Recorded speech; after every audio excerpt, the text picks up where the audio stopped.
I've included the links to the previous videos in the description. In this video, I'm going to show you how to set up a your personal domain for your Apache server. We're currently using Linode. This is the same for DigitalOcean or Amazon EC2.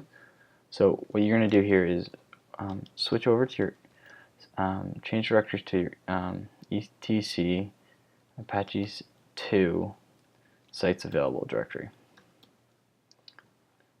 Hit enter, and if you go ls, you should see two files. They're called your default config and your default config SSL.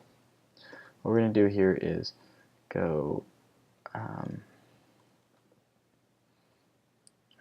cat that. Oh, she's nice and big, so we're going to use nano this time. So I'm going to type in nano 00.default.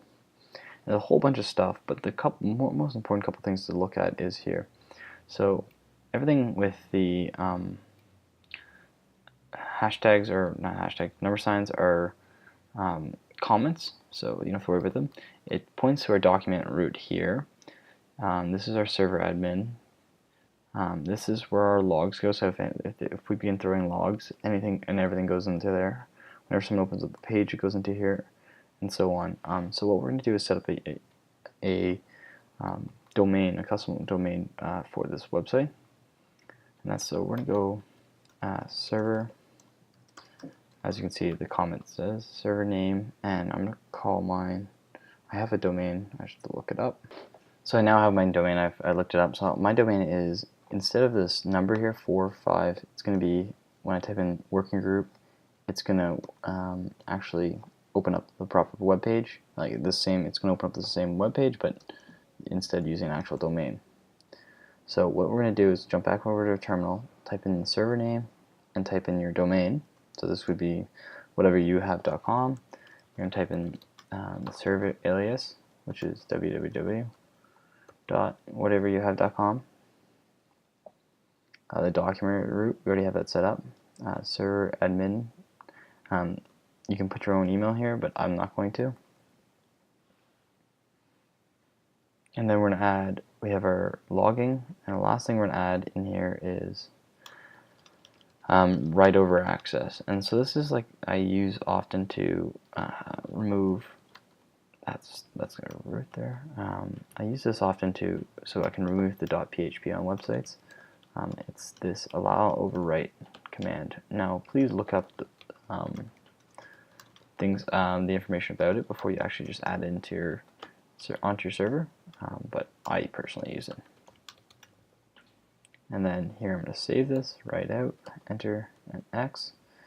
So all you have to do now is take your, let's refresh this page, take your IP address, go over to your actual DNS file, so mine's on GoDaddy for this one, and change your server IP. So mine says that for the record AA, type A, host A points to this IP. Instead, it's going to be this IP. Remove everything but the number and hit save. Now, in a few minutes, this should be, if I type in working group, it should redirect to the proper website.